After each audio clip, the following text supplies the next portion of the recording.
Recuerdo el sonido exacto que hizo su pluma estilográfica al rasgar el papel sobre la mesa de caoba. Fue un sonido seco y definitivo. Gonzalo levantó la vista y me sonrió con esa mezcla de alivio y lástima que tienen los hombres cuando creen que se han librado de una carga pesada. En sus ojos yo solo era la mujer del pasado. La esposa callada que se retiraría a una vieja casa en el norte para cuidar de sus flores mientras él conquistaba el mundo. Él celebraba aquel divorcio como su gran victoria personal. Pensaba que era el depredador soltando a la presa. Pobre Gonzalo. Nunca entendió que mi silencio durante todos esos años no era sumisión. Era paciencia. Mientras él brindaba por su supuesta libertad, no sabía que la mujer sentada frente a él ya no era su esposa. Era la dueña de cada céntimo que él creía poseer. A veces el verdadero final de una historia no empieza con un grito. Empieza con una firma. El despacho de abogados en el Paseo de la Castellana olía a madera antigua y a cuero caro. Era un olor masculino y pesado. Un olor diseñado para intimidar. Fuera de los ventanales la lluvia caía sobre Madrid con esa persistencia gris del otoño, pero dentro de aquella sala el aire estaba seco y cargado de una electricidad estática que me erizaba la piel. Gonzalo estaba sentado frente a mí. Se había reclinado en la silla de piel con esa postura expansiva que adoptan los hombres cuando creen que son dueños del mundo. Se ajustaba los gemelos de oro de su camisa impoluta. Lo observé en silencio. Llevaba el traje italiano que yo misma le había ayudado a elegir para la boda de nuestra hija hace 2 años. Le quedaba bien. Siempre ha sido un hombre atractivo y él lo sabía. Hoy parecía más joven. Supongo que la victoria tiene la capacidad de borrar las arrugas de la cara de los hombres vanidosos. O tal vez era solo el alivio de deshacerse de mí. Ricardo es su abogado. Un hombre con una sonrisa demasiado blanca y unos ojos que nunca parpadean lo suficiente. Deslizó el documento final sobre la mesa de caoba pulida. El papel hizo un sonido suave al rozar la madera. Un sonido que marcaba el final de 30 años de vida en común. Todo está en orden, doña Valeria, dijo Ricardo con esa voz suave que usan los médicos para dar malas noticias. Según lo acordado, el señor Gonzalo retiene el 100% de las acciones del Grupo Vega Media. Usted renuncia a cualquier reclamación sobre los beneficios futuros de la empresa. A cambio recibirá un pago único de 2 millones de euros y la escritura de la propiedad en Asturias. Gonzalo soltó una risa corta. Una risa seca que no llegaba a sus ojos. Te estoy haciendo un favor, Valeria, dijo mirándome por encima de sus gafas de lectura. Esa casona en Asturias es una ruina. Un pozo sin fondo. Te vas a gastar la mitad del dinero solo en arreglar el tejado. Pero siempre fuiste una sentimental. Te gusta aferrarte a las cosas viejas. No respondí. Me limité a mirar mis manos entrelazadas sobre la mesa. No llevaba anillos. Me los había quitado esa misma mañana y los había dejado en el joyero de la casa que ya no era mía. Gonzalo interpretó mi silencio como sumisión. Siempre lo hacía. Para él mi falta de palabras era la prueba de que él tenía la razón. No entendía que a veces el silencio no es un vacío sino una estrategia. Ricardo señaló una línea al final de la página. Necesito su firma aquí, doña Valeria. Y una cosa más. Hemos añadido una cláusula estándar. Usted se compromete a no interferir en los negocios del Grupo Vega Media y a no reclamar ningún derecho sobre las patentes o marcas registradas en el futuro. Queremos un corte limpio. Un corte limpio. La frase flotó en el aire. Gonzalo tamborileaba los dedos sobre la mesa impaciente. Estaba ansioso por salir de allí. Probablemente Carla lo estaba esperando en algún lugar cercano, quizás con una botella de champán ya abierta para celebrar su libertad. Él pensaba que el Grupo Vega Media estaba a punto de cerrar el trato más grande de su historia. Creía que en unos meses su valor se triplicaría y que me estaba engañando al darme solo 2 millones de euros. Pensaba que yo era una mujer mayor y cansada que se retiraba al campo para cuidar de sus flores mientras él conquistaba el mundo. Tomé el bolígrafo que me ofrecía Ricardo. Era un bolígrafo de plástico barato con el logotipo del bufete. Contrastaba con la elegante pluma estilográfica que Gonzalo había usado momentos antes para firmar su parte. Miré a Gonzalo a los ojos una última vez. Sus ojos marrones brillaban con triunfo y burla. No vi ni rastro del hombre con el que me casé. Ese hombre había desaparecido hacía mucho tiempo, devorado por la ambición y la adulación de la gente que ahora le rodeaba. Está bien, dije en voz baja. Firmé mi nombre con trazo firme. Valeria. Sin el apellido de casada. Solo Valeria. Gonzalo suspiró aliviado y cerró su carpeta de golpe. El sonido resonó como un disparo en la habitación silenciosa. Ya está hecho, dijo poniéndose de pie y abrochándose la chaqueta. Espero que seas feliz en el norte, Valeria. Intenta no aburrirte demasiado. Y búscate una buena estufa porque los inviernos allí son largos y solitarios. Se giró hacia su abogado y le dio una palmada en la espalda ignorándome por completo. Ya no era su esposa. Ya no era su problema.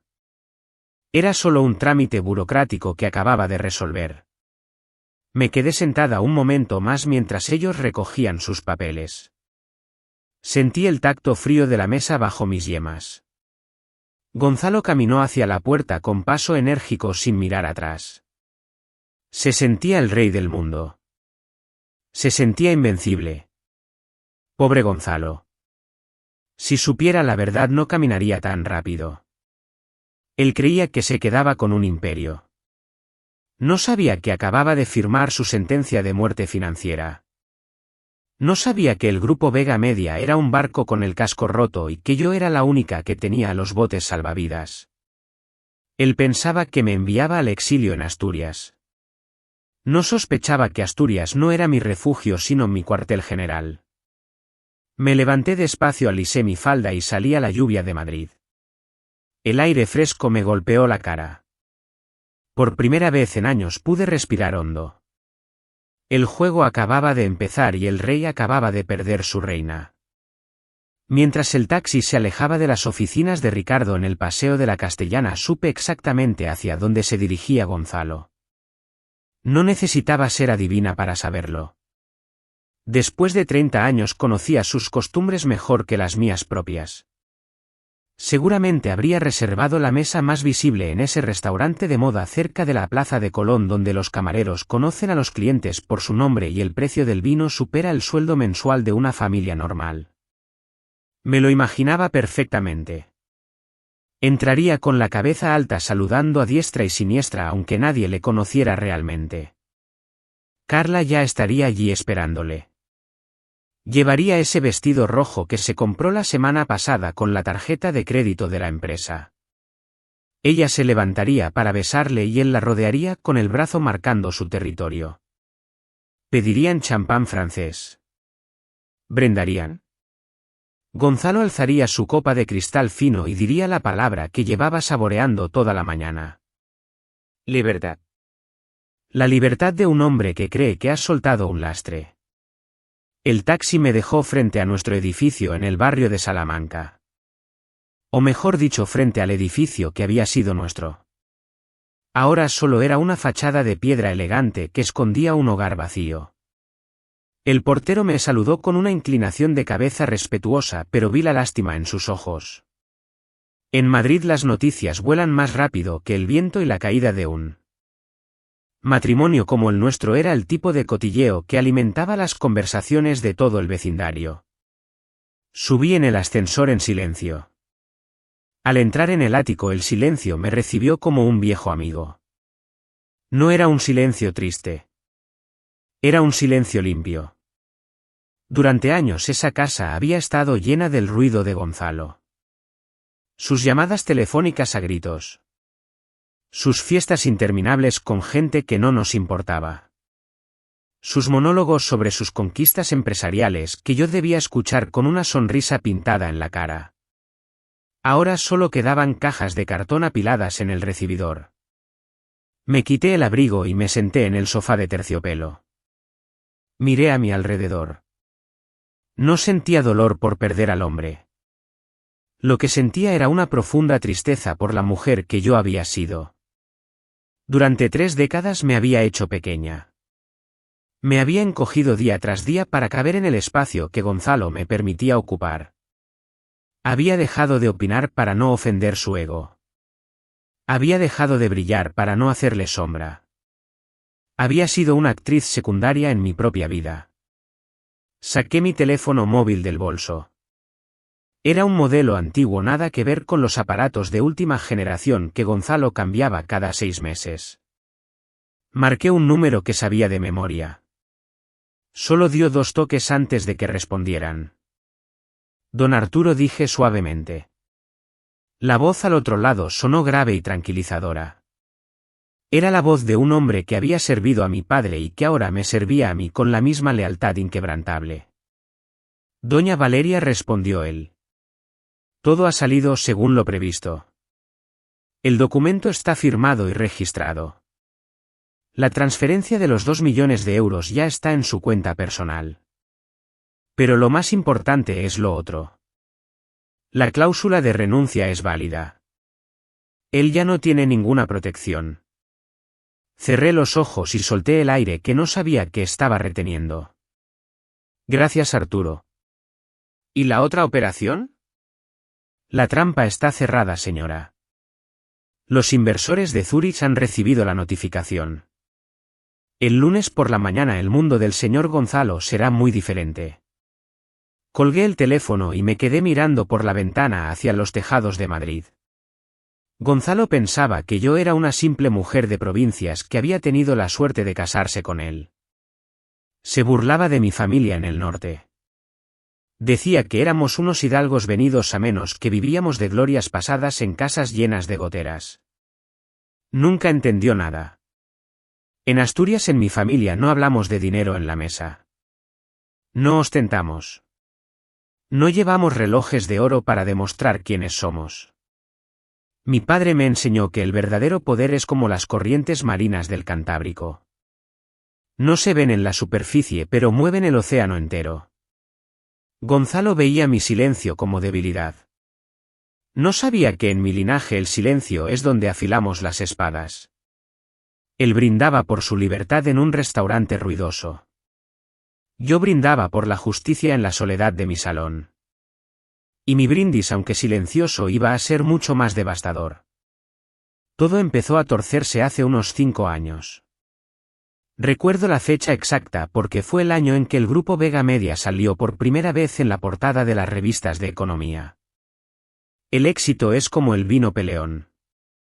Si no tienes un buen estómago y una cabeza bien amueblada, se te sube rápido y te hace ver cosas que no existen. Y Gonzalo, por desgracia, tenía un estómago muy débil para la fama.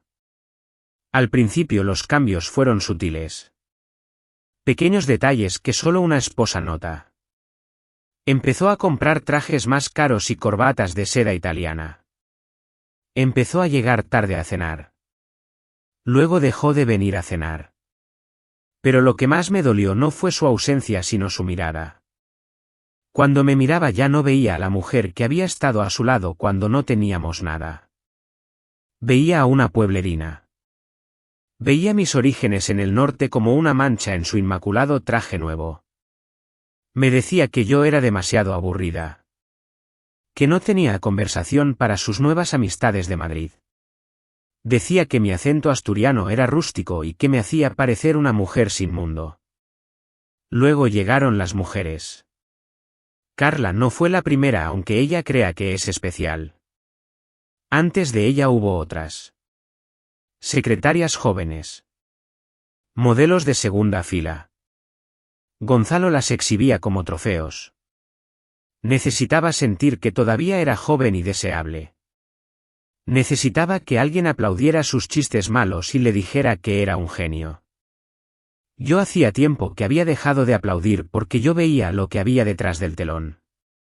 Detrás de las fiestas en los barcos en Marbella y de los coches deportivos había un agujero negro. Gonzalo gastaba el dinero como si le quemara en las manos. Proyectos faraónicos que no tenían sentido. Oficinas de cristal y acero que costaban millones de euros solo en decoración. Viajes en aviones privados para reuniones que podían haberse hecho por teléfono. Al principio lloraba. Me encerraba en el baño con el grifo abierto para que el servicio no me oyera sollozar. Me dolía el corazón al ver cómo el hombre al que amaba se convertía en un extraño ridículo y cruel. Pero las lágrimas se secaron el día que entendí algo mucho más grave. Gonzalo no solo estaba gastando su dinero. Estaba gastando el dinero de mi padre. El capital inicial con el que fundó la empresa vino de la herencia de mi familia. Eran los ahorros de generaciones de gente trabajadora del norte. Gente seria. Gente de palabra. Y Gonzalo lo estaba tirando por la borda para impresionar a unos desconocidos en la capital. Una noche intenté hablar con él. Fue en la biblioteca de casa. Le llevé los informes trimestrales que llegaban al correo de casa y que él ni se molestaba en abrir. Le señalé las cifras en rojo. Le dije que la deuda estaba creciendo demasiado rápido y que los bancos empezarían a hacer preguntas incómodas. Gonzalo ni siquiera levantó la vista de su copa de coñac. Se rió con esa risa nueva que había adoptado. Una risa hueca y arrogante. Valeria, por favor, me dijo con desdén. No intentes entender las finanzas modernas. Esos números son para los contables. Tú limítate a que la casa esté bonita y a organizar los centros de flores para la cena de mañana.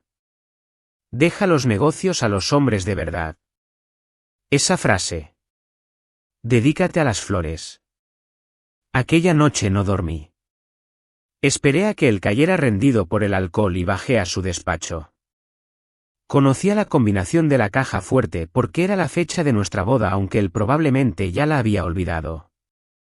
Abrí la pesada puerta de acero y empecé a leer. Lo que encontré me heló la sangre. No era solo incompetencia. Era delito. Gonzalo estaba falsificando los balances. Estaba inflando los beneficios de las filiales para ocultar las pérdidas de la matriz. Y lo peor de todo era una carpeta azul con el sello de un banco de Zúrich.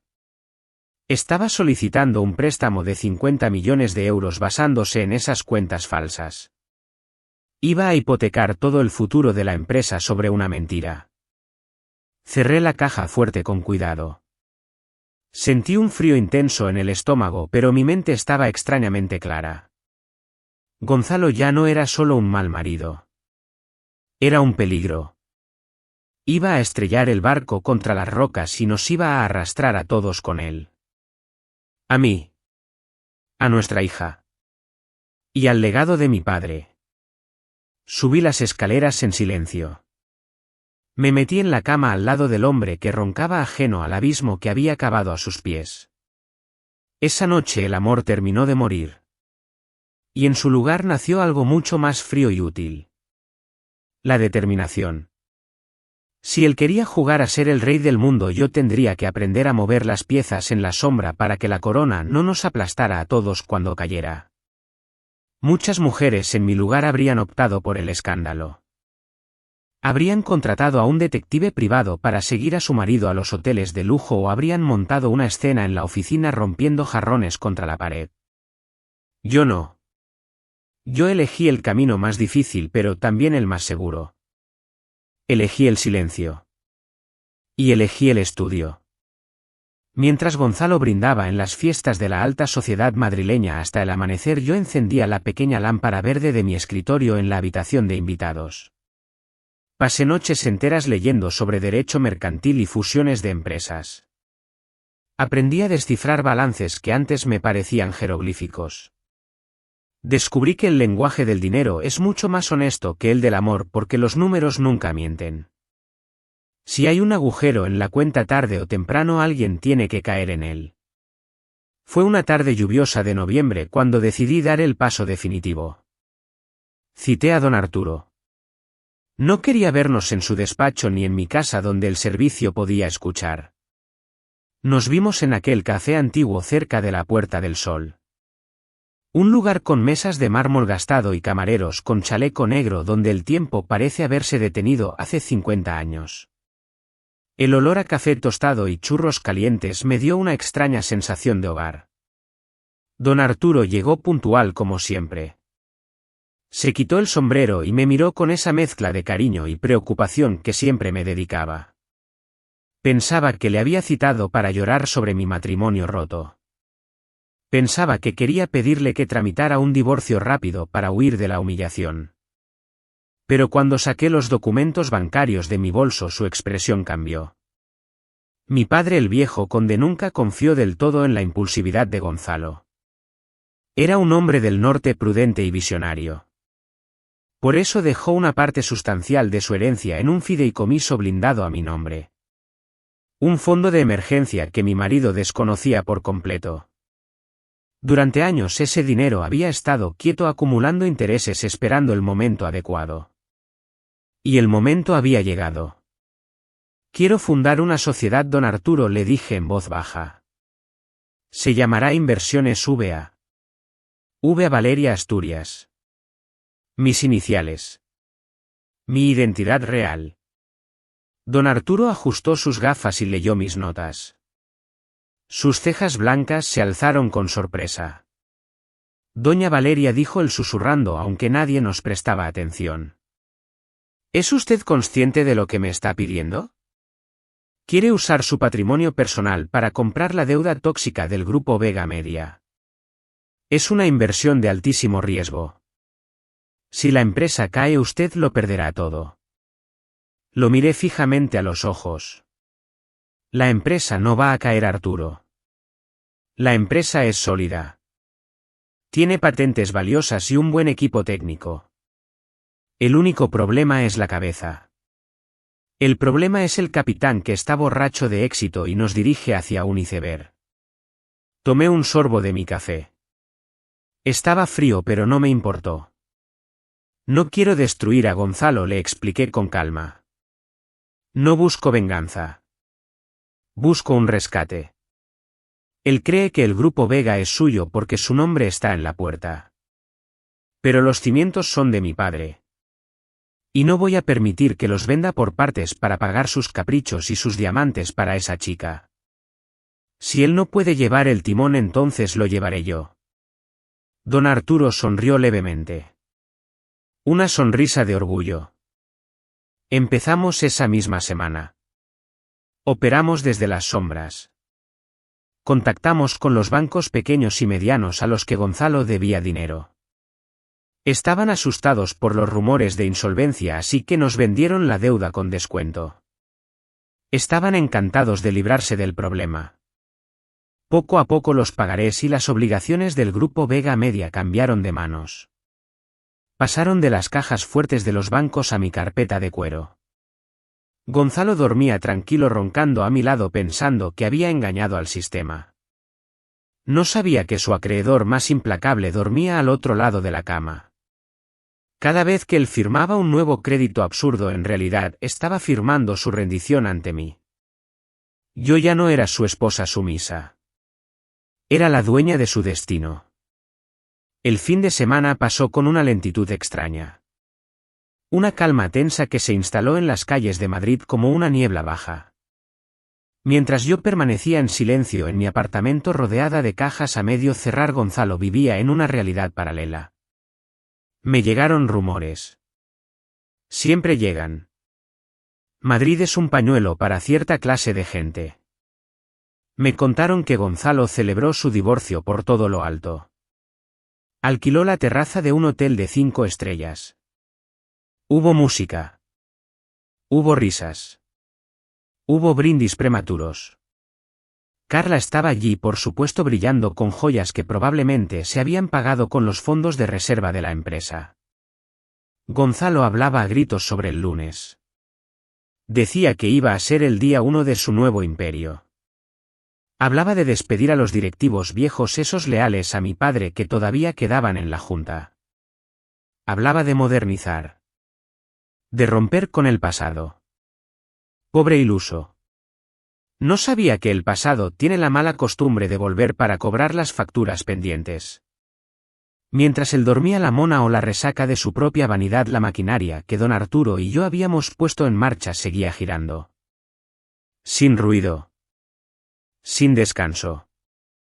El viernes por la tarde los inversores de Zúrich habían enviado un comunicado discreto. Retiraban su oferta de capital. Se habían enterado de la auditoría interna. A los suizos no les gusta el riesgo y mucho menos el fraude. Y en ese preciso instante mi sociedad de inversiones VA ejecutó la cláusula del contrato de deuda. Fue un movimiento matemático. Frío. Exacto. Como Gonzalo había incumplido los ratios de liquidez al comprarse aquel coche deportivo y financiar el apartamento de Carla, la deuda se convertía automáticamente en acciones. A las 12 de la noche del domingo yo ya no era solo su acreedora. Era la dueña del 51% de su vida. Pero él no lo sabía. Supe que recibió un aviso del banco el domingo por la tarde. Una alerta en el móvil informando de un bloqueo preventivo en sus cuentas personales. Me lo imagino perfectamente. Lo miraría con fastidio. Pensaría que era un error informático. Otro fallo del sistema bancario que sus secretarias tendrían que arreglar el lunes a primera hora. Para un hombre que se cree Dios, la realidad es solo un error administrativo. Guardó el teléfono en el bolsillo y pidió otra botella de vino. Esa noche del domingo me preparé para la mañana siguiente. Abrí el armario de mi dormitorio. Mis vestidos de flores colgaban allí. Esos vestidos suaves y coloridos que a Gonzalo le gustaba que usara. Decía que me hacían parecer dulce. Inofensiva. Los aparté con suavidad. Parecían pieles de una vida que ya no me pertenecía. Al fondo, guardado en una funda oscura, estaba mi elección.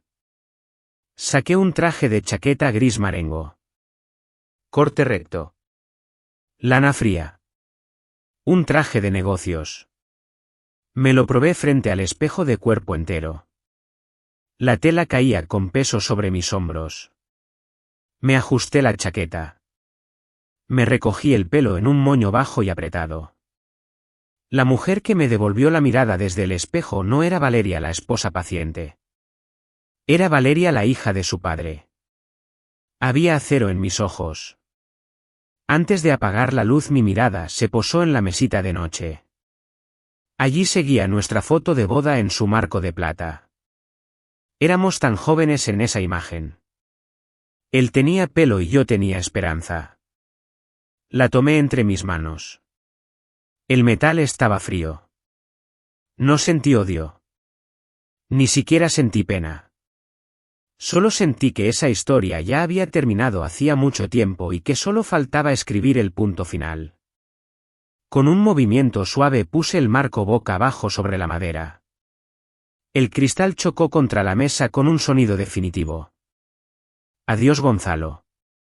Me metí en la cama y cerré los ojos. Fuera el viento soplaba fuerte sobre la Castellana agitando los árboles. La tormenta estaba a punto de estallar. Pero por primera vez en mi vida yo no tenía miedo de mojarme. Yo era la tormenta. Lunes por la mañana. La lluvia seguía golpeando los cristales del edificio de la empresa. Un sonido constante y monótono que parecía el latido de un corazón moribundo. Entré en el grupo Vega Media sin hacer ruido.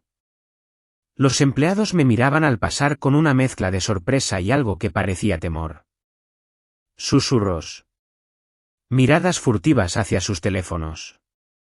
El ambiente en la recepción era distinto. Pesado.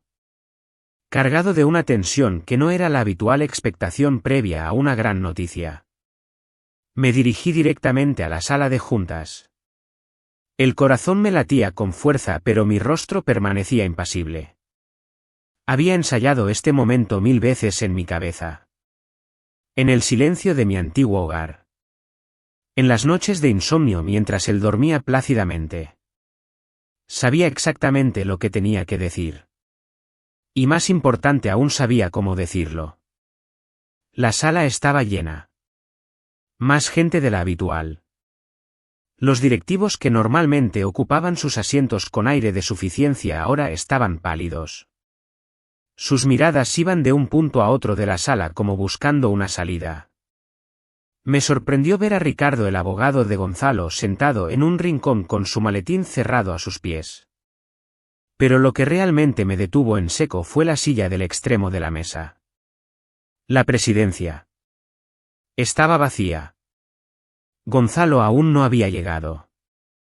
O eso pensé. Entré en la sala y me detuve en el umbral. Todas las miradas se clavaron en mí. Un silencio absoluto cayó sobre la estancia. Era el silencio denso y expectante que precede a una tormenta. En ese instante vi en sus ojos el reflejo de lo que iba a suceder. Ya no veían a Valeria, la esposa discreta. Veían a otra persona. Caminé hacia el centro de la sala. Mi traje gris marengo se sentía como una armadura. Mis pasos resonaban en el mármol pulido. Me detuve justo enfrente de la silla vacía. Entonces la puerta principal se abrió de nuevo. Gonzalo entró. Se detuvo en seco al verme. Su sonrisa arrogante se congeló en su rostro. Sus ojos se abrieron de par en par. La sorpresa dio paso a la confusión. Luego a una furia contenida. Me miró como si fuera un fantasma. Un error en su perfecta planificación. Se dirigió hacia su antigua silla como un autómata, pero antes de que pudiera sentarse yo hablé. Mi voz no fue alta. No fue amenazante. Fue clara y firme. Resonó en el silencio de la sala con una autoridad que sorprendió a todos. Incluso a mí misma. Buenos días, Gonzalo. Dijo esta vez con una autoridad tranquila. Por favor, siéntese. Pero no en esa silla. Esa silla ya no es suya. Gonzalo me miró fijamente. Parecía no comprenderme. Abrió la boca para hablar, pero no salió ningún sonido. El color de su rostro se tornó lívido. Ricardo se levantó de su asiento con visible incomodidad. Doña Valeria. Señorita. Esto es, no entiendo. Don Arturo se acercó a mi lado. Su presencia era un apoyo silencioso y firme. Permítanme aclarar la situación, dijo don Arturo con su voz sosegada pero cargada de autoridad legal. El lunes a las 8 de la mañana el Consejo de Administración del Grupo Vega Media recibió una notificación oficial. Como saben, el grupo ha estado atravesando dificultades financieras. Para evitar la quiebra se buscaron soluciones. Hizo una pausa. Miró directamente a Gonzalo, que seguía paralizado. La sociedad Inversiones VASL ha completado la conversión de deuda en capital social. Como resultado de esta operación, Inversiones VASL es ahora la accionista mayoritaria del Grupo Vega Media. Poseen el 51% de las acciones con derecho a voto. Un murmullo recorrió la sala. Las caras de los directivos se volvieron de un blanco fantasmal. Y dado que la junta directiva ha sido informada de las irregularidades financieras cometidas por la anterior dirección, dijo don Arturo levantando un legajo de documentos. Se ha convocado una votación de urgencia. Por unanimidad el Consejo ha decidido la destitución inmediata del señor Gonzalo de la Vega como consejero delegado. Gonzalo dio un paso atrás como si lo hubieran golpeado. Pero yo soy el propietario. ¿Yo? En ese momento la puerta principal se abrió de nuevo. Entró un hombre alto y corpulento con un uniforme discreto. Era el jefe de seguridad del edificio. Se colocó a mi lado con una leve inclinación de cabeza. Inversiones VASL está representada hoy aquí por su presidenta y máxima accionista Valeria. Dijo don Arturo con una sonrisa firme. Ella es quien ahora dirige el Grupo Vega Media. Las miradas se volvieron hacia mí. Ya no había sorpresa. Había algo parecido al miedo. Y un respeto incipiente. Yo era la nueva dueña. Yo era la que mandaba. Y todo había sido en silencio. Gonzalo no aceptó la derrota con dignidad. Gritó. Golpeó la mesa de caoba con el puño cerrado.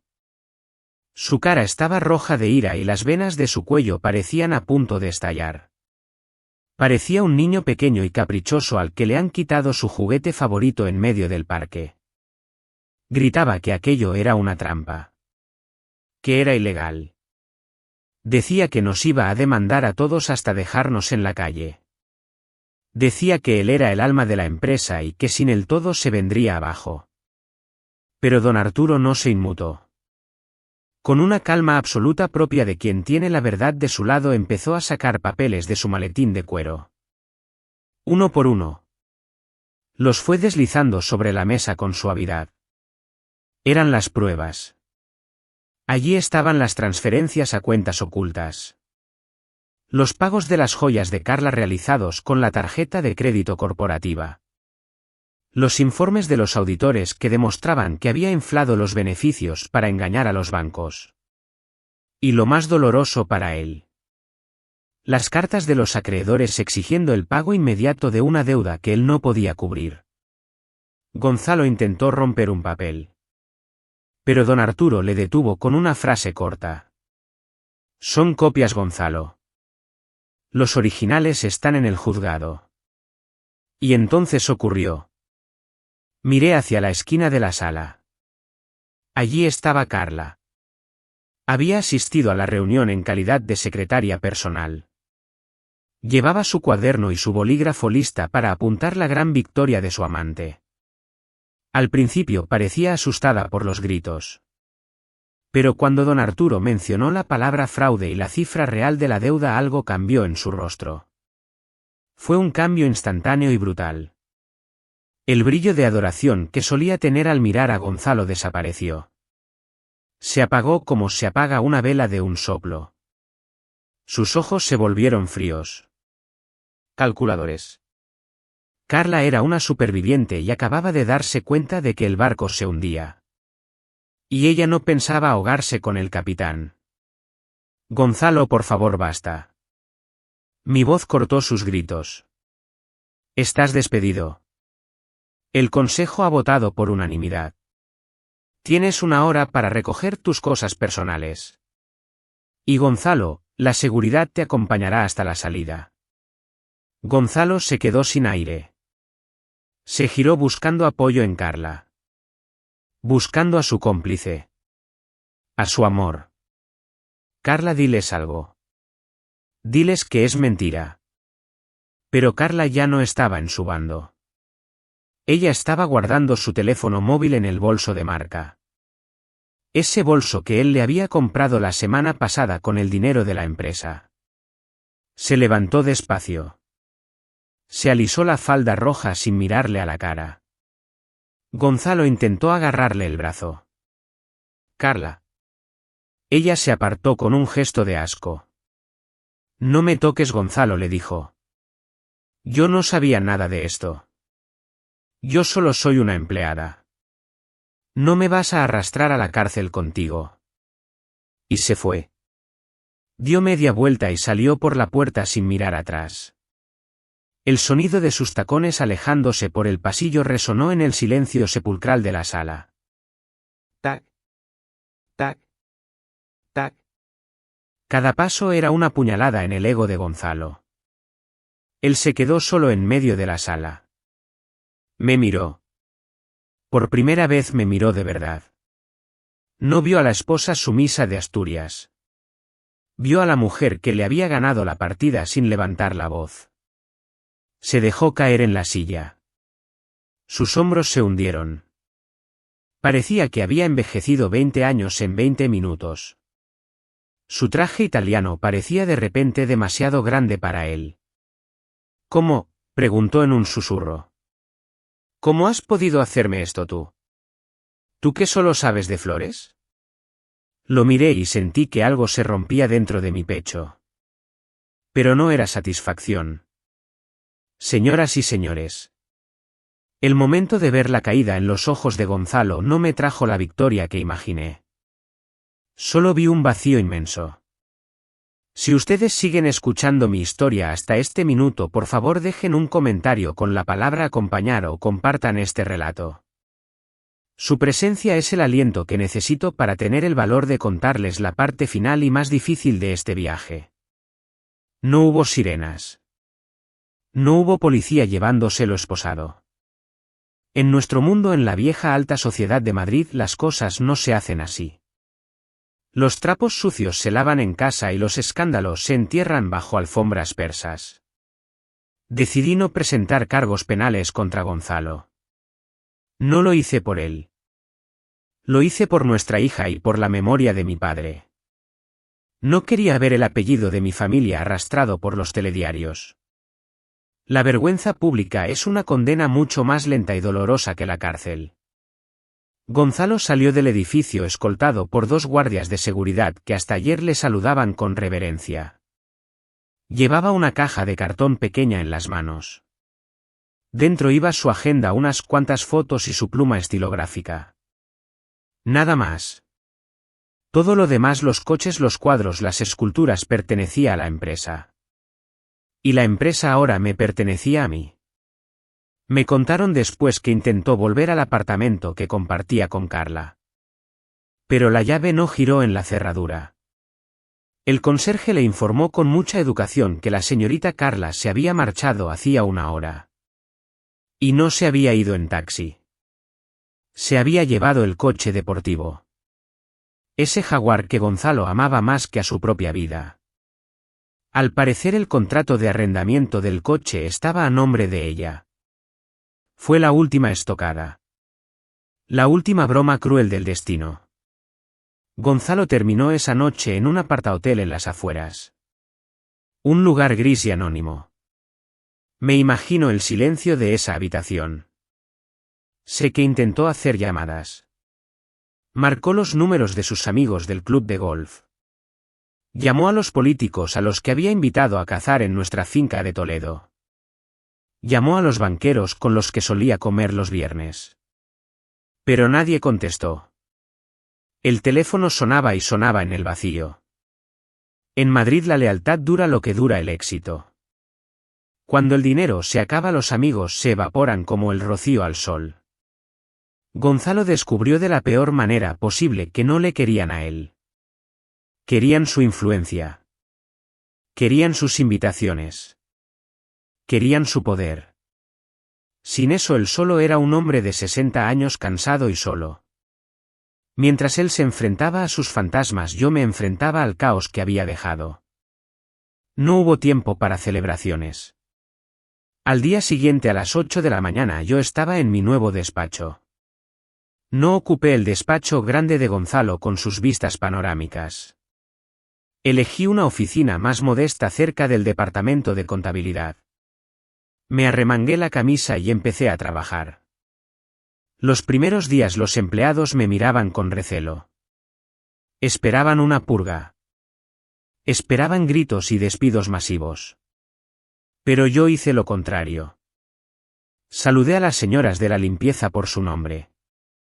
Me senté con los ingenieros jóvenes y les pedí que me explicaran los proyectos que Gonzalo había ignorado. Revisé cada factura, cada contrato, cada póliza de seguro. No impuse mi autoridad a gritos. La gané con trabajo. Poco a poco el miedo en los pasillos se transformó en respeto. Se dieron cuenta de que la señora Valeria no estaba allí para jugar a ser ejecutiva. Estaba allí para salvar el barco. Y por primera vez en años las cuentas empezaron a cuadrar. Los bancos recuperaron la confianza. No porque yo fuera un genio de las finanzas, sino porque yo era honesta. Y la honestidad en este mundo de tiburones es una moneda muy valiosa. Una tarde, al final de una jornada agotadora, subí a la azotea del edificio. El sol se estaba poniendo sobre Madrid, tiñendo el cielo de naranja y violeta. El viento soplaba fuerte, despeinando mi cabello. Miré hacia abajo, hacia el río de coches que fluía por la Castellana. Me sentía cansada. Mis huesos me dolían. Tenía ojeras y mis manos estaban manchadas de tinta. Sentía el peso de la responsabilidad sobre mis hombros. 50 millones de euros de deuda. Cientos de familias que dependían de mis decisiones. Era una carga inmensa. Pero al respirar el aire frío de la noche me di cuenta de algo maravilloso. Mi alma estaba ligera. Ya no tenía que fingir. Ya no tenía que hacerme pequeña para que otro se sintiera grande. Ya no tenía que esconder mi inteligencia bajo una capa de silencio. Era libre. Por primera vez en 30 años yo era simplemente Valeria. Y esa sensación valía más que todo el oro del mundo. Pasaron 3 meses antes de que volviera a ver a Gonzalo. El invierno había llegado a Madrid con fuerza, desnudando los árboles del Retiro y cubriendo las aceras con una capa de hojas húmedas. Lo cité en el Café Gijón. No fue una elección casual. Allí, en una de esas mesas de mármol bajo los espejos antiguos, nos habíamos conocido hacía más de 30 años. Él era un joven ambicioso con un traje prestado y yo era una estudiante de arte con las manos manchadas de pintura. Quería cerrar el círculo exactamente donde había empezado. Llegué 5 minutos antes. Pedí un café con leche y esperé. Cuando Gonzalo entró por la puerta giratoria casi no le reconocí. Caminaba encorvado. Su pelo, siempre impecablemente teñido, ahora mostraba raíces grises. Llevaba un abrigo que había visto tiempos mejores. Pero lo que más me impactó fueron sus ojos. Ya no brillaban con esa arrogancia desafiante. Estaban apagados. Cansados. Eran los ojos de un hombre que ha perdido la brújula. Se sentó frente a mí con torpeza. Hola, Valeria, dijo en voz baja. Estás muy bien. Gracias, Gonzalo. Hubo un silencio largo. No era el silencio cómodo de los viejos amigos ni el silencio tenso de los enemigos. Era el silencio de dos desconocidos que comparten demasiados recuerdos. El camarero trajo su café y Gonzalo se aferró a la taza caliente como si fuera un salvavidas. He oído que la empresa va bien, dijo sin mirarme a los ojos. Dicen que has conseguido refinanciar la deuda. Que los suizos han vuelto. Sí, respondí. Ha costado mucho trabajo. Pero estamos a flote. Él asintió lentamente. Carla se fue, ¿sabes? Me dejó al día siguiente. Lo sé. Gonzalo levantó la vista y me miró con una mezcla de dolor y confusión que me partió el alma. No sentí rabia. La rabia es un fuego que quema demasiado rápido. Lo que sentí fue una profunda lástima. ¿Por qué no me lo dijiste?, preguntó. Su voz temblaba ligeramente. ¿Por qué no me dijiste que sabías de negocios? ¿Por qué no me dijiste que tenías ese dinero? Podríamos haberlo hecho juntos, Valeria. Podríamos haber sido un equipo imparable. ¿Por qué te escondiste de mí? Suspiré y dejé mi taza sobre el plato. Yo nunca me escondí, Gonzalo, le dije con suavidad. Yo siempre estuve ahí. Cada noche en la cena, cuando intentaba hablarte de mis lecturas y tú encendías la televisión. Cada vez que te daba un consejo sobre la prudencia y tú te reías llamándome miedosa. Yo te mostré quién era. Yo cada día de nuestra vida. Me incliné un poco hacia adelante buscando su mirada. El problema no es que yo me escondiera. El problema es que tú nunca miraste. Estabas tan ocupado mirando hacia arriba, hacia el éxito, hacia los aplausos, hacia las luces de neón, que nunca bajaste la vista para ver a la mujer que tenías al lado. Para ti yo era parte del mobiliario. Y nadie le pregunta su opinión a una silla. Gonzalo bajó la cabeza avergonzado. Fui un estúpido, murmuró. Pensé que necesitaba a alguien como Carla para sentirme vivo. Pensé que tú me hacías viejo. Carla no tiene la culpa, dije. Y lo decía en serio. Carla solo fue un espejo, Gonzalo. Un espejo donde tú buscabas ver reflejada esa imagen de hombre poderoso que tanto te obsesionaba. Pero los espejos se rompen. Y cuando se rompen solo queda la realidad. Metí la mano en mi bolso y saqué un sobre blanco. Lo deslicé sobre la mesa hacia él. ¿Qué es esto?, preguntó temeroso. Es un cheque. No es mucho. No son millones. Pero es suficiente para que alquiles un apartamento decente y tengas tiempo para pensar qué quieres hacer con el resto de tu vida. Tienes 60 años, Gonzalo. No estás muerto. Todavía puedes ser un hombre digno. Él miró el sobre como si fuera una bomba. No puedo aceptarlo. Después de todo lo que te hice. No es un regalo, le corté. Es una liquidación. Es el pago final por los años buenos. Porque los hubo, Gonzalo. Hubo años buenos antes de que el dinero nos envenenara. Quédate con eso. Me levanté y me puse el abrigo. Me sentía ligera. Extrañamente feliz. Adiós, Gonzalo. Él se quedó sentado mirando el sobre blanco sobre el mármol veteado. Vi cómo sus hombros temblaban levemente. Quizás estaba llorando. Quizás no. Ya no era asunto mío. Salí del café y caminé por el paseo de Recoletos. El aire frío me llenó los pulmones. Miré al cielo gris de Madrid y sonreí. No había ganado una guerra. Simplemente había recuperado la paz. Y mientras caminaba entre la gente anónima supe que por fin mi vida me pertenecía completamente. Ya no era la esposa de. Ya no era la víctima de. Solo era Valeria. Y eso era más que suficiente. Han pasado 5 años desde aquella mañana gris en el despacho de abogados de Madrid. 5 años son un suspiro en la historia del mundo, pero son una vida entera para una mujer que decide renacer. Hoy en Asturias el cielo está despejado. Un azul intenso y limpio que solo se ve aquí en el norte después de una semana de lluvia. Estoy sentada en el porche de piedra de mi casa. Esa misma casa que Gonzalo llamó con desprecio una ruina. Esa casa que según él iba a ser mi tumba financiera.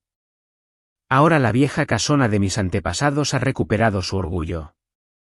Hemos restaurado el tejado de pizarra. Hemos limpiado la piedra que estaba cubierta de musgo. Y en el interior donde antes había humedad y abandono ahora hay calor de hogar. Libros. Olor a pan recién horneado y madera de roble. Gonzalo tenía razón en una cosa. Esta casa era un pozo. Pero no un pozo de dinero perdido, sino un pozo de recuerdos y de fuerza. Solo había que saber bajar al fondo para encontrar el agua limpia. Veo a Daniel a lo lejos caminando entre los manzanos. Daniel no lleva trajes italianos. Lleva unas botas de agua y una camisa de franela a cuadros. No es un magnate de los medios de comunicación. Es un arquitecto jubilado que prefiere el silencio de los bosques al ruido de los cócteles. Daniel sabe escuchar. Cuando hablo él no está pensando en su respuesta ni mirando su reloj. Él me mira. Me ve. Y en sus ojos no soy un adorno ni una sombra. Soy su compañera. A veces cuando el viento del sur sopla suave me llegan noticias de Madrid. Me han contado que Gonzalo vive en un piso pequeño en las afueras cerca de Móstoles. Vive solo. Dicen que ha envejecido mucho, que camina despacio y que pasa las tardes en el banco de un parque dando de comer a las palomas. No tiene coche. Ni jaguar ni chofer. Se mueve en autobús. No siento alegría al saber esto. Tampoco siento pena. Es una sensación extraña de equilibrio.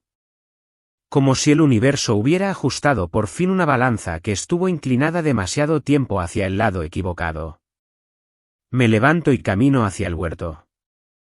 Las manzanas están maduras, rojas y brillantes bajo el sol de octubre. Arranco una y siento su peso en mi mano. Es real. Es sólida. Como mi vida ahora. Mientras camino entre los árboles pienso en la lección que Gonzalo aprendió demasiado tarde. Él perdió todo no porque le faltara astucia o dinero. Perdió porque cometió el error más antiguo de los hombres poderosos. Juzgar el libro por su cubierta. Creyó que mi silencio era sumisión. Creyó que mi discreción era ignorancia. Al reducir a su esposa a un simple objeto decorativo, Gonzalo no solo perdió su matrimonio. Sin saberlo, subestimó al único oponente que tenía la llave de su propio castillo.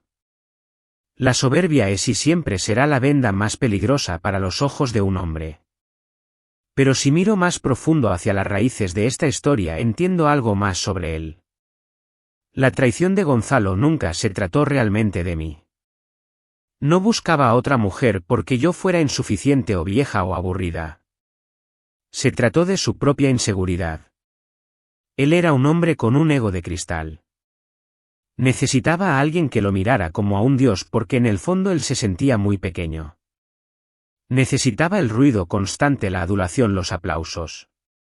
Ante la fortaleza tranquila y autónoma que yo le ofrecía, su ego se sintió amenazado. Buscó refugio en lo superficial porque la profundidad de una mujer real le quedaba demasiado grande. Su caída no fue provocada por una mujer vengativa. Fue provocada por la fragilidad de un hombre que necesita sentirse necesitado para creer que vale algo. Llego hasta la valla de madera que delimita mi terreno. Desde aquí se ve el mar Cantábrico, a lo lejos una línea plateada en el horizonte. Y aquí radica mi verdadera victoria. Mucha gente pensó que mi triunfo fue quedarme con la empresa. Que mi victoria fue ver a Gonzalo arruinado y expulsado. Se equivocan. Eso fueron solo trámites.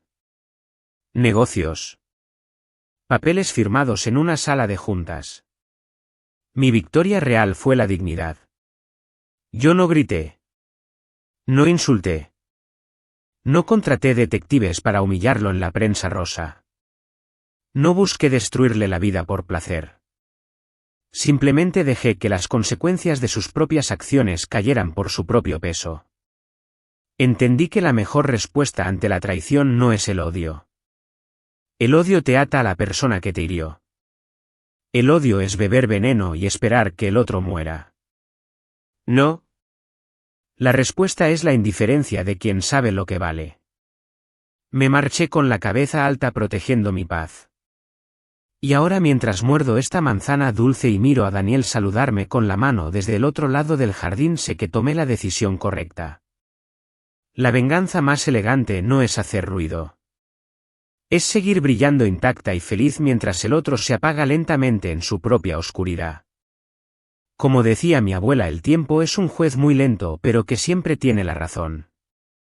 Pone a cada uno en su lugar y a cada reina en su trono. Y mi trono no es una silla de cuero en un rascacielos de Madrid. Mi trono es esta paz. Este aire limpio. Esta libertad de ser yo misma sin pedir permiso a nadie. ¿Alguna vez te han subestimado por guardar silencio? ¿Alguna vez pensaron que eras débil solo porque elegiste no gritar? Cuéntame tu historia abajo. Me gustaría leerte. Porque a veces las historias más poderosas son las que nunca se han contado en voz alta. La historia de Valeria termina aquí. ¿Qué piensas sobre la decisión final de nuestra protagonista? ¿Habrías actuado de forma diferente si estuvieras en sus zapatos? Por favor, comparte tus reflexiones en la sección de comentarios. Prometo leer cada una de vuestras palabras con atención. Si este relato te ha hecho pensar o ha tocado alguna fibra sensible en tu interior, no olvides dejar un me gusta. Compártelo con esa persona que sabes que también sabrá apreciar esta historia. Y asegúrate de suscribirte al canal para no perderte los misterios que aún nos quedan por descubrir. Nos vemos en la próxima historia. Y quién sabe, tal vez la próxima vez, el protagonista seas tú. Esta historia es ficticia y las decisiones mostradas no deben imitarse en la vida real, obsérvela como una reflexión sobre las relaciones humanas.